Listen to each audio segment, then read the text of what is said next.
ব্যস্ত কোথাও? উত্তর দিচ্ছ না কেন? না, আমি যাইনি তো কোথাও।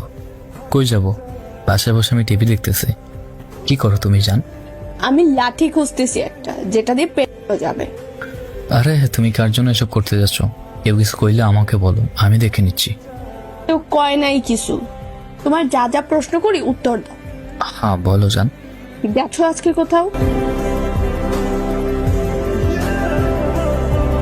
না জান, কই যাব? আমি গেলে তো তোমার বলে যাই। আবার জিজ্ঞাসা করতেছি।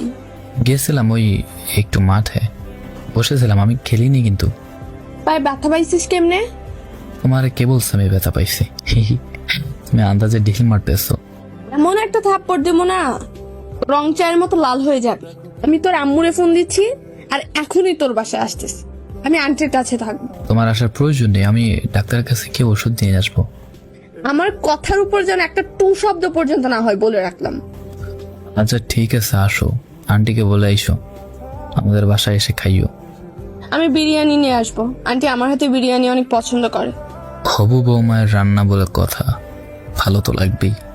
চুপ করে শুয়ে থাক, আমি বাসায় আসতেছি। টাটা।